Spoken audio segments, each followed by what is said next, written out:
There's a mood.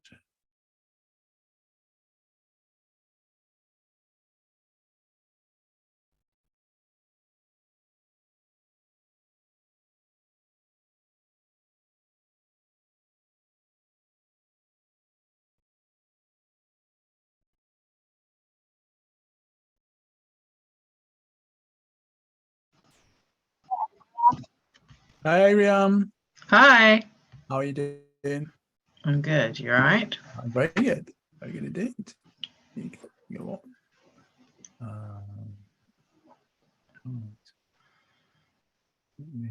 Right.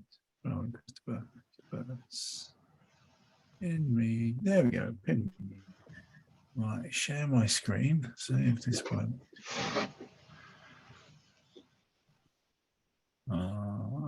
Do you know what? That's going to show that. Right,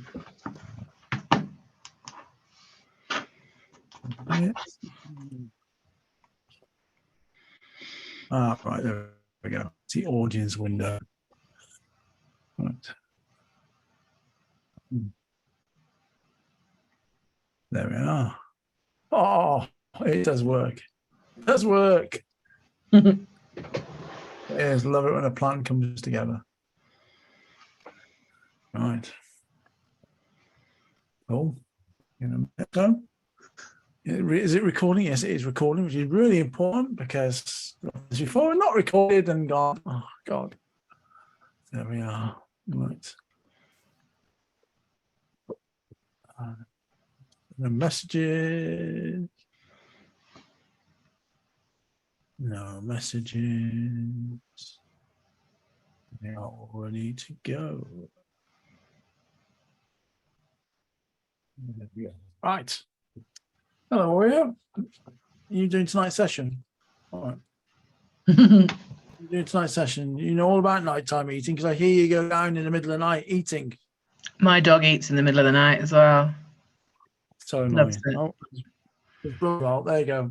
Yeah, you don't. You just start to bed. All right, right. Down. Go on, get down. Go on. I know you missed me. I've been away a couple of days and you missed me. All right, go down. Go on, good boy. Go on, lie down, please. No, it's just me and you, Rand. Go rock and roll. Fine. Do it. All right. Let's rock and let's roll. It's off. I've got nothing for you. Do you know what? I've been sat here working. Last hour hasn't bothered me at all. And now I come on Zoom. And what does he do? Must be a pest. You don't project a very professional approach at me, do you? Not very professional, am I? No. Go on. Right. Go on, lie down. Good boy. Right then. So, eyes down, looking for a full house. I delayed a few minutes while people didn't join. Okay, so tonight we're going to talk about how to end nighttime eating. And actually, these things I want to discuss are principles that impact at other times, but this is particularly an interesting topic. So, go to the right page. So, when we think about, nighttime eating, we've got this thought of, raiding the fridge, waking up in the middle of the night. But nighttime eating can really come about as anything from your last evening meal through to, midnight feast. And it's a very sort of common problem that people deal with, struggle with, and the solution isn't always what you think it is. So tonight, I'm going to take you through this and look at 5 areas that impact that and some tools and some ideas to help overcome that. So what we need to do, though, is remember the basics that we've talked about, all the trainings we've done, all that education we've done, they still apply for nighttime eating, okay? And this is like having clear lines for you about what healthy food is and isn't. So, getting rid of those stories we told ourselves of, that snack won't harm me. This will, this is healthy, that's unhealthy. The simple rules that we set ourselves, not guidelines. We've got a rule in place, not stringent food rules created by ourselves for ourselves. We've got to remember that we've got a name like inner critic and listen for it, convincing and seductive lies to get you to cross the lines that you've set for yourself and abandon your plans, because it's always those whispers, those little, you deserve it, you've had a tough day, you're a bit hungry, it make you feel there. Then we've got to remember we've got to apply compassion and forgiveness for ourselves. Okay. And if we make a mistake, but please remember, we always operate with 100% conviction and said we can do this. Even if we have a slip up, we don't want to fall into that trap of, I'm a failure, I'm this, I'm that. It's like, no, I've made a mistake. Pick yourself up and go again. And that's it's 100% you are free. You're just human and you make mistakes. And then we need to remember to adapt this ruthless attitude to inner critic. They're not our wounded inner child, not a friend, they're not something that you picked up and cuddled. We need to really sort of like go, no, I'm not into it. You are my friend, right? You're not there to look after me. You're not there to soothe me. Your only goal in life is to get me to binge eat. And we need to remember that we don't listen to what the inner critic tells us to eat, because we are adults. We make our own decisions. So, is your inner critic a night walker that owns out? The problem we've got is people hear a lot say, I can be good all day, but then all of a sudden they ruin their progress at night. Whether that's, after they've had their meal, I need a sweet treat, I need a snack. Or, as I said before, even getting up in the middle of the night and having, half a loaf of bread and toast and cereal and 3 packets of biscuits. Now, we've got to remember this is a serious problem, because going to sleep after consuming so many calories, particularly the ones that we're normally using, because we're not filling up on, plates of broccoli. We're not having roast dinners before we go to bed. We're not having, chicken and broccoli and healthy food. We're consuming highly palatable, full of sugar, full of processed ingredients that are full of empty calories, spike our insulin levels, and actually really pile on the pounds. They also cause that inflammation and bloating, because then you're struggling to sleep. You've got that bad feeling, you wake up and feeling bad. And obviously they add to your risk of the health conditions. Research as well has also suggested that meal and calorific size tends to increase as the day goes on. So what that means is that, you start to eat more and your portions get bigger as the day goes on, which means people who eat at night may actually consume more overall calories than people who don't, because we're going, oh, well, so I skipped breakfast, I had a light lunch. Okay, well, I can have a big meal in the evening. But because we've then let it get to the end of the day, we're consuming more. So, you might have skipped lunch, skipped breakfast, lunch, but then having an extra 1,000 calories more than you were planning to do, because I haven't eaten all day, because it's later on in the day, which causes that problem.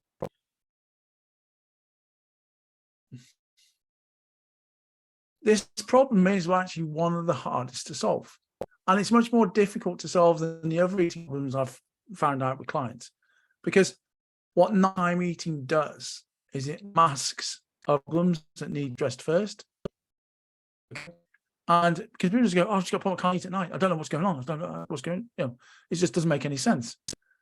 And in the beginning, I was like, we'd go through all of the tools and the processes and go, well, why is this so different? Why is this hard? Right? I go, it just doesn't make any sense, because it works okay. People during the day, it works well. Why is this working at night? And it wasn't until I realized one thing. Virtually all my clients struggling with nighttime eating were actually having difficulty putting enough time and love into themselves. Okay. They weren't prioritizing enough time, nutrition, self-nutrition during the day. They just weren't. They were busy looking after everyone else, doing everything for everyone, right? And what everyone had in common was feeling there hadn't been enough time during the day for care. It was almost as if they weren't entitled to it or didn't deserve to take it. Now, these people were almost all putting self-care last and other care first. Therefore, when that critic said in the evening, oh, come on, there's at least one little pleasure we can indulge.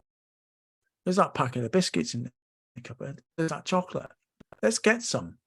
It's very seductive because you feel that's the only time you've got for yourself. Because you're late now, it's 10 o'clock. I haven't got time to run a bath now. I haven't got time to meditate. I want to put my feet up and watch the telly for an hour before I go to bed at 11 to get up and do all this again. And your inner critic loves that, and it's going after you all of the time saying that.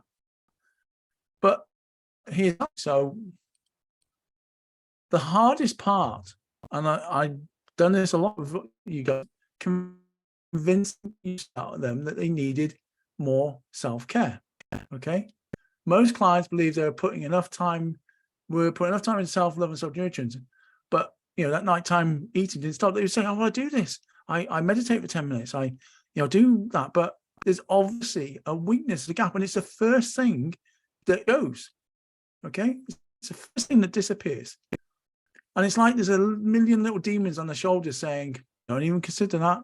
And I work hard with clients to help pull them off because it's like, well, I haven't got time for this, I haven't got time for that. Got this, kids need that, husband needs that, work needs that. And it's a little crazy making and hard to believe at first. But if your instincts there going, well, that doesn't apply to me, it may well still do, because we were very good at lying to ourselves until we sit down and look at where our self-care sits and what we're doing. So what we've got is a quick exercise, okay? So before I sort of go through the 5 deadly sins, okay, I want you to do this quick exercise, okay? I want you to write down at least 5 reasons why it is absolutely impossible for you to find an extra 30 minutes a day for self-care, or why it's 100% clear you're already doing enough. This is a negative one, okay?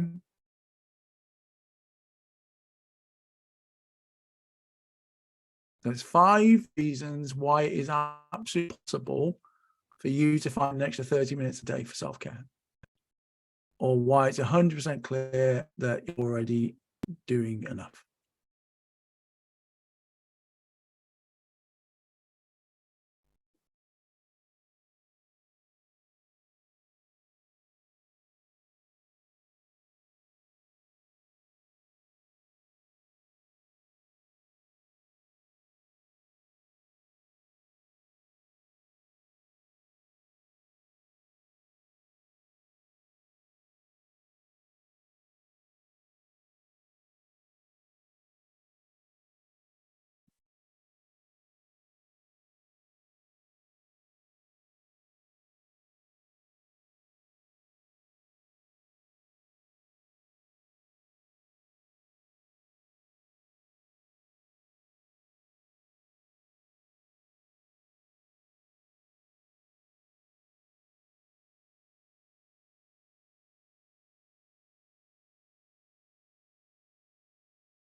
Now, once we've got the 5 reasons done, 3 questions we need to ask ourselves. The first one is, what were the reasons? Okay. Then we have to ask ourselves, how true are they? Don't forget, I'll put reasons, not excuses. So it's really important to notice that. But how true are they? And they can actually be challenged at all. Once you've written it down on paper and you see it in black and white, you go, yeah. Is that really true? Am I making an excuse there? Can I use this? Can I challenge? Okay, it's a really important thing to do, because the whole purpose of this is we've got to really understand where these things lie, because this is obviously an issue, right? And I say it's all the time, it's bothering you, right? We wouldn't be on a call, we wouldn't be on trainings doing this, we wouldn't be working together if this wasn't a problem. What we've got to do is determine the importance of these and listen to reasoning and listen to what's being said. Again, take a moment, look at your list, and just ask these 6 questions. What were the reasons? How true are they? And can they be challenged at all? Okay. So, one of my favorite films. I'm going to take you through 5 cruel truths about nighttime eating that you need to know and how we can help deal with them. Okay. So I hope you can handle the truth. You can't handle the truth. I love that film. Anyway, first one. Okay. Contributors to nighttime eating problem, right?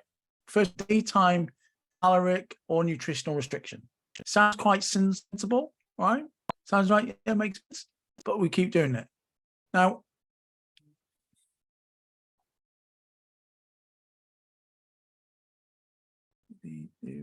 always picks the wrong time. The thing about this, caloric or nutritional restriction is when we're not having enough healthy food during the day, especially for those people who are sure they are eating enough. So what can we do? Well, first one is eat a healthy breakfast. Now, whatever time of day you decide that to be, right? I could say eat a healthy first meal of the day. Second one is track your intake for a week in a food journal or with MyFitnessPal on, and this isn't about that, but what we're doing is looking at the food you're eating, what you're actually doing. So, like I always do when people start working, I do that food diary for 2 weeks to see, or 4 weeks to see what we're eating, when we're eating. Okay, we can track it because quite often we're quite good at telling ourselves lies, especially if we've been doing diet culture for years. We're very good at lying to ourselves. Then, if you're not doing your meal plan for the week or for the day, plan out your dinner. Make sure you've got the necessary ingredients. Don't leave it until the last minute, because if you do, what's going to happen? You make really poor choices. Look at eliminating or minimizing those empty calories in ultra high processed foods or high GI foods like flours and sugars. The other thing you could be doing is you can be getting enough calories, but not enough nutrition. Guess what? That just causes your body to continue to send very strong signals. So if you're eating high processed food, go away.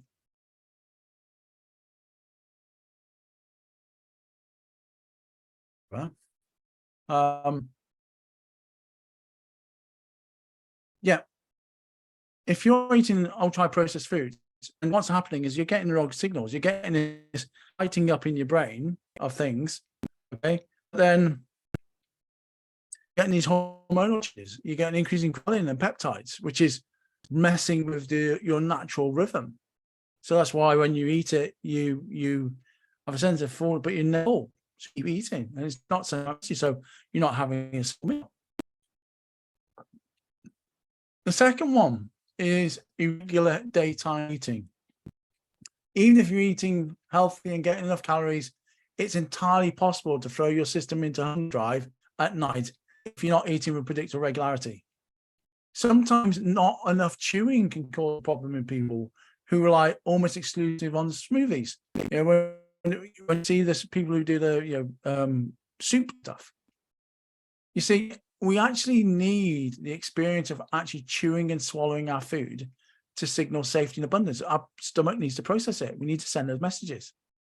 Research suggests that long gap between meals during the day, the more excess calories people consume. Now, obviously, if this is a challenge and you do that, you have to then look at maybe eating later in the day and pushing your meal plan. I'm always talking intermittent fasting there, but I'm not. I'm just talking about moving your window so that you start eating later in the day. But it's about if you haven't got a plan, not tracking your hunger and fullness, not looking at when you're eating, you're going to struggle to understand this. And you're just going to start making it up, and then you'll let your critic kick in. Then we've got to think about, alongside this, when we're eating during the day, the food sensitivities. There's some evidence that indulging in food sensitive substances during the day actually contribute to nighttime binges. So you need to find and eliminate those. Now, there's the common ones we talk about gluten and dairy, because what happens is we bloat during the day, we feel off, and then we eat it, or we'll go, well, I feel bloated now, So I might just eat what I want because I've ruined it. You think, I'll put weight on when you haven't. All you've done is have actions of food and you get bloated. But again, it's about understanding what foods impact you. Then we've got the common one, stress. We all know stress can dramatically upset our hormonal balance. Your cortisol starts going over the place. Your stress levels are through the roof. If you feel you don't deserve and or can't take time for self-care, meditation, exercise, baths, journaling, naps, guess what? Your body may fight back with rising cortisol levels, which will upset your sleep and hunger patterns. And we'll come to sleep in a bit, okay? Because that's coming up. But where can you actually intervene to manage stress better during the day? Well, there's walking. Like I said, there's journaling, there's spending time with pets, there's yoga, there's intimacy, there's drawing, identifying one good thing that happened each day, celebrating your wins, showing gratitude, calling a friend, meditation, short exercise bursts, 10 star jumps, or, I would say 5 burpees, but nobody's going to be able to do 5 burpees. But short exercise bursts, breathing exercise, doing some breathing exercises, whether it's aromatherapy, eating foods high in B vitamins like leafy greens, avocados, broccoli, listening to your favorite music, preparing for the day tomorrow and ahead of the time in writing, having a plan. Wow, being prepared. Wouldn't that be a surprise? Then watching and listening to comedy. My wife has found Lee Evans on Audible. Honestly, I've never seen her lift somebody's mood so quickly. Look at your past successes. Well, I could talk about capturing wins. You can start getting some success in there. Looking at routines, even vacuuming. I've promised that I'm going to vacuum every morning and put it in my routine. And then shift your focus of control. Avoid those powerless statements. I can't. Oh, I'm worthless. But put your attention on things you can actually do and deliver. And sometimes just think about taking time off, taking an afternoon. Turn your phone off. Let that stress just pass through you. Focus on just one thing to actually worry about rather than others. Take control of your surroundings. And then avoid people who bother you where possible. It's not always possible, not always potentially not always something you can do, but you need to identify if you can. Then the other killer that kicks in on nighttime eating, which sounds a bit odd, doesn't it? Nighttime eating, not enough sleep, is not enough or regular sleep.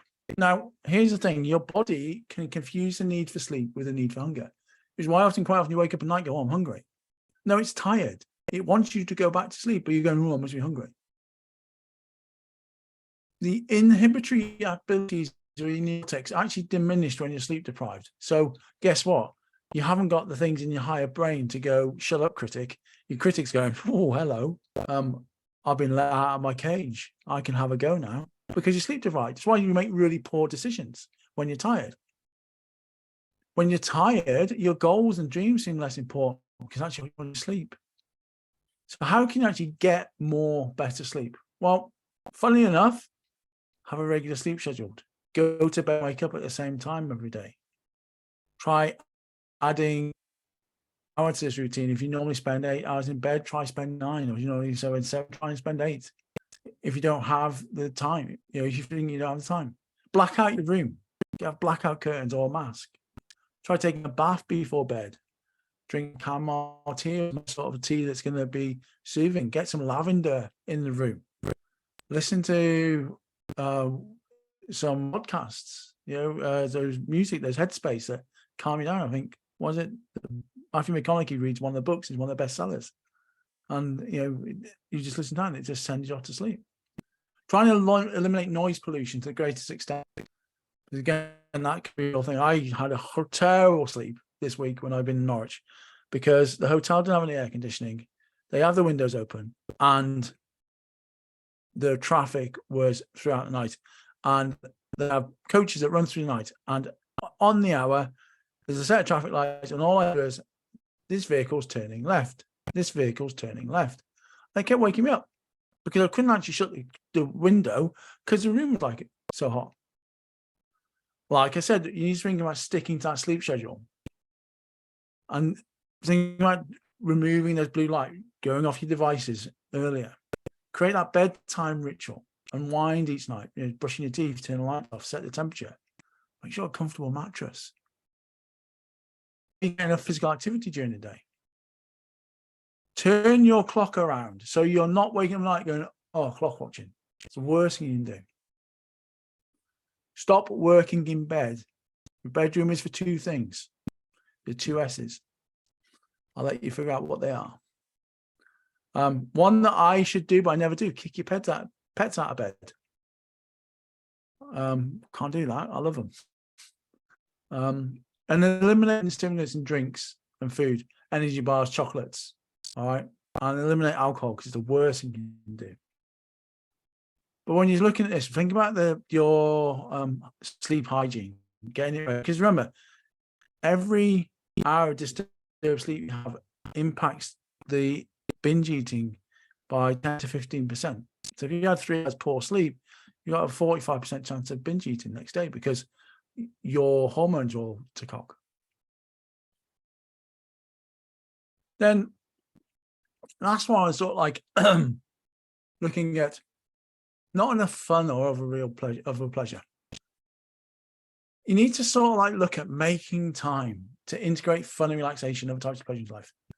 Here's the thing. You not only deserve it, it's kind of part of your job as an adult in the world. So you can actually take care for others. If you are constantly people-pleasing and giving, are you really looking after them at that? So try to have at least one of these things you can't do at night before bed. Otherwise, you can have a critic always going, the only good thing in life is that food in the cupboard. Now, remember, you can ignore the critic regardless, but you don't give ammunition. Put things in life for you to do. Focus on. So, what defense measures can you put in place to help this? First thing is, okay, if you do end up downstairs in the night, right, have plenty of health snacks around in case you decide to eat. Like, be prepared for it. Have a little box even. Prepare pre-measured snacks so that you feel good about it. Obviously, look at distraction. Find something to occupy your mind and your hands at night, whether it's reading, knitting, writing. Create that ritual. Close the refrigerator door, all the cabinets, and clap your hands once for the night, saying, okay, done for the night, kitchen's closed. And then brush your teeth with that minty toothpaste. Get somebody to talk through things, though. Not accountability, just somebody to help you implement things. You can share things with them. Have you done your routine? Have you checked in? Have you done this? Okay. Look at your food plan and incorporate a food rule for nighttime eating. I will never consume calories between 10 p.m. and 6 a.m. on any given calendar day or something of those sorts. Now, if for some reason you end up going to the airport at 4 a.m., right, you're going to break that rule that day. But if you have that rule saying, I'm not going to consume, and believe in it, why do you need to have anything between 10 p.m. and 6 a.m.? You'll know, but if you have that rule, guess what? You've got a plan in place. And again, plan out all your meals and times for a few months if necessary, and then follow your plan. Plan that specific nighttime indulgence if you do it. Make it sure so that it's nutritious, right? So that, and you still have some, maybe a little sweet if you need it. And if all else fails, have that particular indulgence that you don't feel that awful about and plan that time.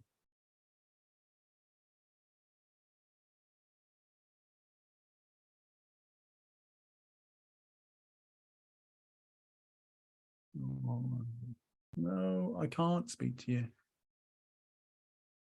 I won't give up. And then stop eating by the television and or on the couch. Make a rule that when you're eating, and that's it. Finally, avoid that sedentary eating, the mindless just stuffing as you walk along. And then I try and eliminate your biggest trigger for nighttime eating. And the last bonus one, vitamin D. Are you actually getting enough vitamin D? Because you've got to remember, vitamin D helps regulate blood sugar at night. which is why quite often we see a spike in nighttime eating in the winter months because we're not getting enough of it. But you can always, again, ask your doctor about it. Again, ask him about vitamin B12. But ideally, I know it's been difficult with the weather we've had recently, but get outside. Get a little, even if it's cloudy, you're still getting some natural light, and it makes a huge difference. So, cool. There we go. That's it. Any questions there, Rian? No, no, not particularly. My one was I'd eat in bed. I would not eat in front of I would not sort of snack downstairs after tea in front of my husband. Mm-hmm. I would sneak something in my pocket upstairs and eat in bed. So when I started this, one of my rules. Oh, I disappeared. You still there? I'm still, yep. I'm still there. Oh, there you go. I have a rule that I do not eat in bed. Simple. I will never ever eat in bed again. I have no reason to, unless I'm ill. But I'll make I can make an exception for that if I'm seriously ill and can't get out of bed. And that has helped me a lot. I have to say, it's helped me because I don't eat in bed. Simple. Brilliant. Yeah. So that was mine, and that's how I sort of stopped it, I suppose. And yeah, it's great because it's a horrible thing. Put it in to hide food and sneak it upstairs, and it's not. There's obviously a problem if you're hiding it, isn't there? Yeah, exactly. If I'm feeling guilty about eating it, then there's a chances that I shouldn't be eating it in the first place. That's the first red flag, isn't it? Yeah. That first red flag. Yeah. So yes, I'm still tempted in the not so much to take upstairs, but after I've eaten in the evening, the whole sitting down watching something on the telly after eating, and the sweet treat sort of thing. But I do try and keep, like Archie's got like fruit lollies and stuff in the quite low in calories. So I'll tell you one thing, those refresher lollies, the fruit pasta lollies, they are just amazing. Amazing. And fabs are really low. Yeah. They're really low as well. They give you that thing you need. They give you that thing you need, don't they? Again, they're low in calories, but still give you that impact one. Yeah, it's I know it's almost like giving in to an urge, I suppose, but not if you plan it though. If you know that you're going to do this and you go, right, I'm going to have that, then it's done. It's planned. It's a conscious decision, isn't it? Then it is. It's definitely a conscious decision. Cool. Yes. Awesome. Yeah. Brilliant. Good. Thank you very much. No worries, Rihanna. I appreciate that. All right. I'll speak to you later. Speak to you soon. Cheers. Bye. Bye. Bye.